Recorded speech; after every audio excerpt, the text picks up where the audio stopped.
Em 9 de abril de 1935, a pequena cidade de Amstetten, localizada na Baixa Áustria, seria o local de nascimento de mais uma obscura e perversa pessoa que o mundo já viu. O seu nome é Joseph Fields, mas o mundo virá a conhecê-lo como o monstro de Amstetten. Abandonado pelo pai, aos 4 anos, e criado por sua mãe na era nazista, Maria Fields criou seu filho com disciplina e ordem, pois era uma mulher forte. Joseph entrou para a escola poucas semanas antes do fim da guerra, sendo 2 anos mais velho de qualquer outro aluno. Mas graças à criação de sua mãe, ele tinha uma grande inteligência, chegando a surpreender seus professores.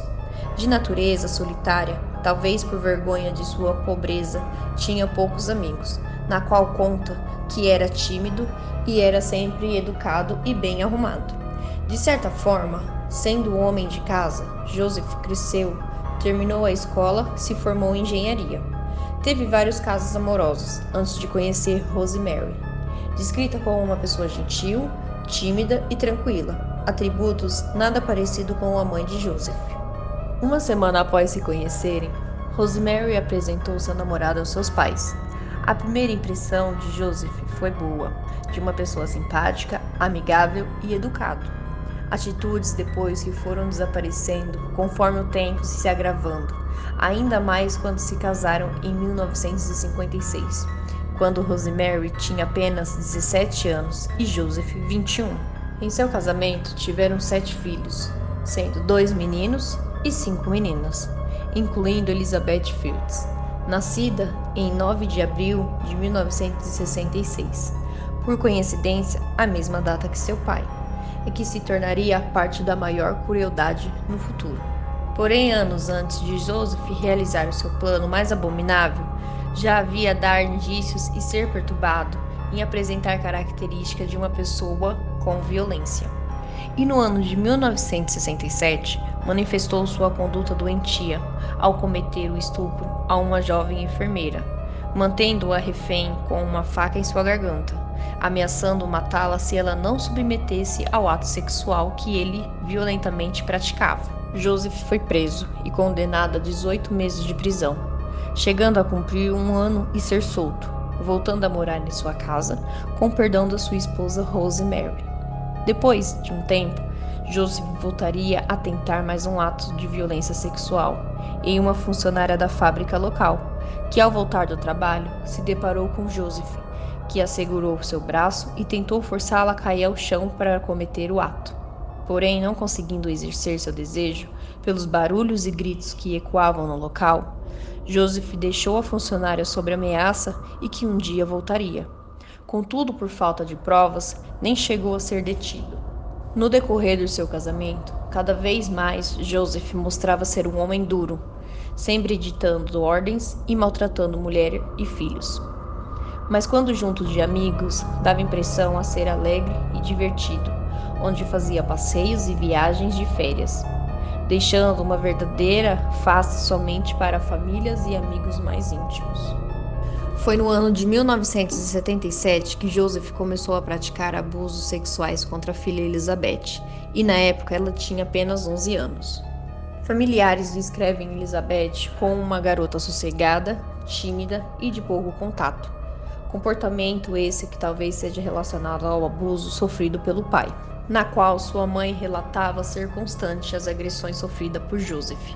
E quando a mãe perguntava a Joseph o porquê, ele simplesmente dizia que não gostava dela. Aos 15 anos, depois de completar a escolaridade obrigatória, Elizabeth se matriculou em um curso para ser garçonete. Em sua adolescência, tentava levar uma vida normal diante aos amigos, querendo sair e se divertir, atitude que Joseph não gostava, sendo muitas vezes arrastada pelo pai para dentro de casa quando tentava sair com os amigos. Joseph conta que esse foi um dos motivos na qual viria a manter a sua filha presa. Queria tirá-la do ambiente social que ela frequentava. Entre os anos de 1978 e 83, a hospedaria da família Fields, ramo na qual Joseph teria investido anos antes, pega fogo, mesmo com os indícios de que seria o próprio Joseph que tentaria colocar fogo na própria hospedaria. 15 dias após ser preso, foi solto por falta de provas, recebeu dinheiro de seguro e, junto com a venda do imóvel, deu início à ampliação do porão de sua casa onde morava, na qual pediu licença alegando que construiria um abrigo nuclear, projeto autorizado e incentivado pelo governo da Áustria. Depois de concluir a obra, informou aos fiscais que inspecionaram o local, confirmando que Joseph de fato construiu a ampliação de acordo com as permissões que foram emitidas. Acreditam-se que ele conseguiu esconder das autoridades o quarto que construiu para o calabouço. Aparentemente, abriu uma passagem pelo porão, esquecido abaixo da casa, na qual somente ele tinha conhecimento, o futuro cativeiro de Elizabeth, a qual viveria anos da sua vida. Tinha 35 metros quadrados e 1,70 m de altura. Em 1984, Joseph finalmente pôs seu plano em prática, pedindo à sua filha Elizabeth que ajudasse a colocar uma porta em um porão. A filha, com medo que poderia ocorrer caso não ajudasse, acatou a ordem, e sem imaginar que seria o último dia em seus anos que sentiria a luz do sol em seu rosto. Após colocar a porta e antes de receber Elizabeth, ela foi dopada com éter por Joseph, algemada em um dos cantos daquele porão.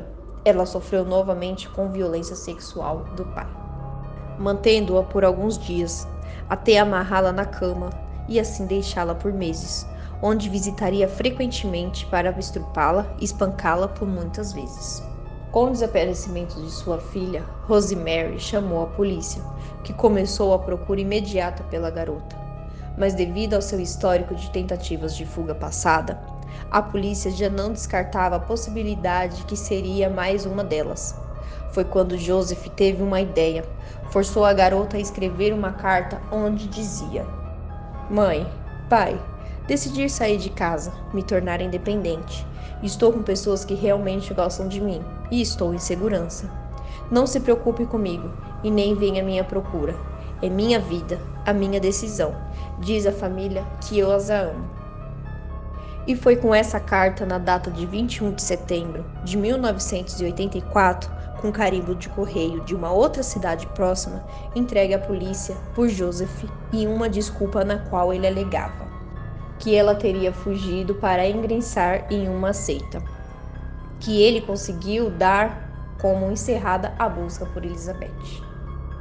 No calabouço, seu pai disse a Elizabeth que usaria gás contra ela se caso tentasse atacá-lo ou escapar. Vivendo em ambiente sem ar puro, sem luz natural e com paredes cheias de umidade, onde por muitas vezes ela precisava colocar toalhas e panos para parar a água.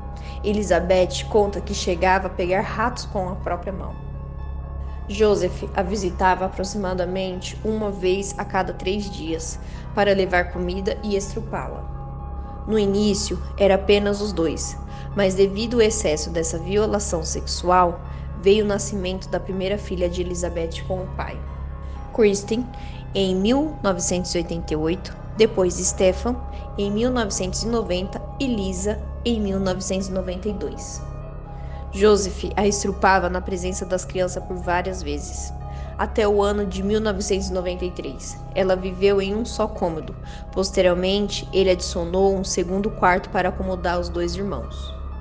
Jack decidiu levar Lisa, de 8 meses, e deixá-la em uma caixa de papelão em frente à sua casa, com uma carta que forçou Elizabeth a escrever por mais uma vez. Eu a amamentei por cerca de 6 meses e meio, e agora ela bebe leite de garrafa. Ela é uma boa menina e come de tudo na colher. Em 1994, Elizabeth deu à luz a gêmeos, uma menina que levou o nome de Monica e um menino que veio a morrer logo após o seu nascimento, o qual se chamaria Michael.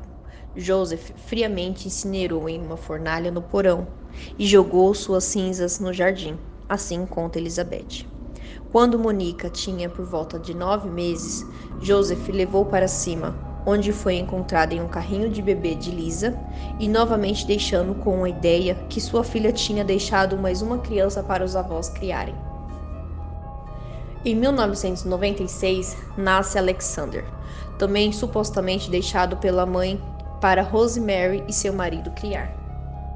Essa altura, vizinhos e amigos e familiares perguntavam como uma garota tímida e tranquila como Elizabeth chegaria a esse ponto, mas eram surpreendidos sempre com explicações mentirosas e manipuladoras de Joseph, de que a filha estava envolvida em um mundo de drogas e prostituição.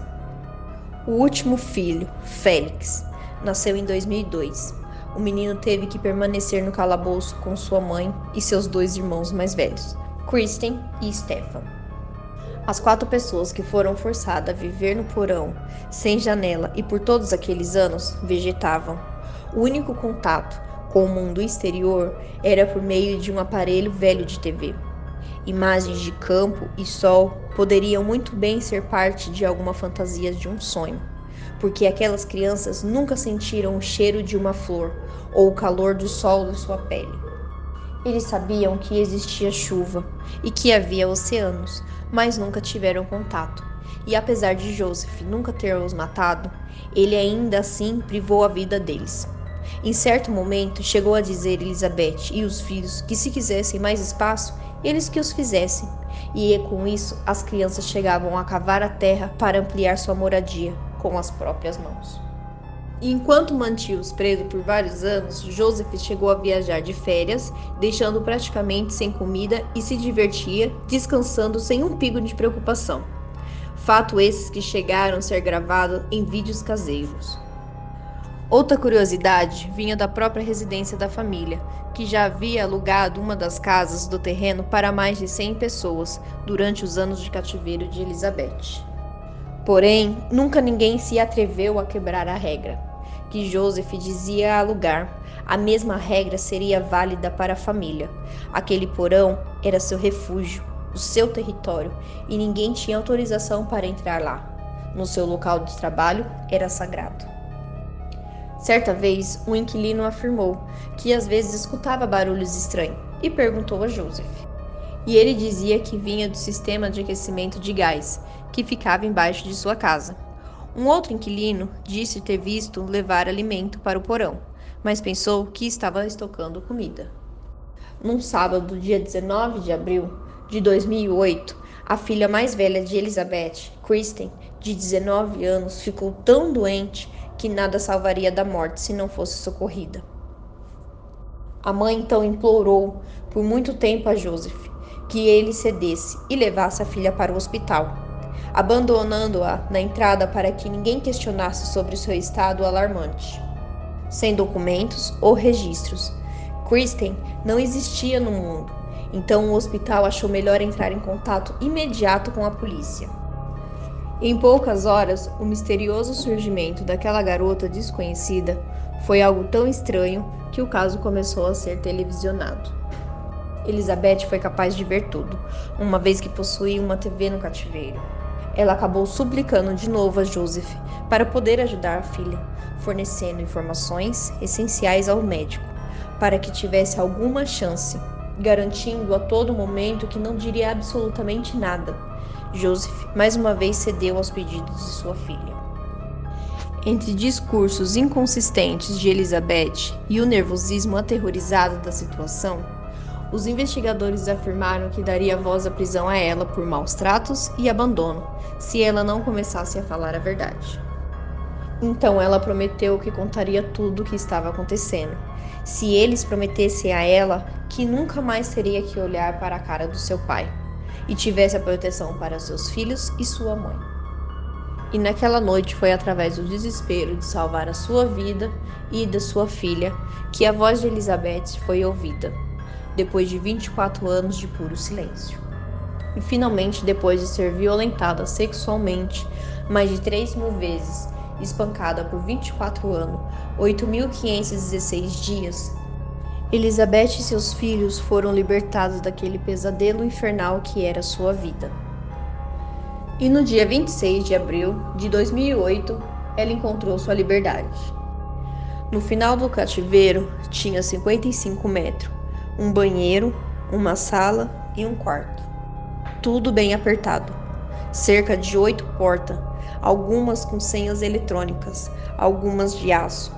Boa parte do cômodo tinha revestimento acústico. O julgamento de Joseph Fritz teve início dia 16 de março de 2009. Joseph entrou no tribunal cercado por 6 policiais e segurando uma pasta em ambas as mãos para evitar que fotografassem. Ele inicialmente confessou ser culpado por estupro e incesto, mas negou a acusação do assassinato no caso do garoto recém-nascido no cativeiro. No dia seguinte, porém, ele decidiu declarar-se culpado, depois de ver o depoimento de 11 horas de sua filha Elizabeth, gravado em vídeo e exibido numa sessão de portas fechadas. No dia 19 de março de 2009, Joseph foi culpado e condenado à prisão perpétua pelos crimes de incesto, cárcere privado, estupro e homicídio. Elizabeth e seus 6 filhos vivem agora em um local secreto sob sua nova identidade. A única foto conhecida de Elizabeth é que quando ela tinha 16 anos.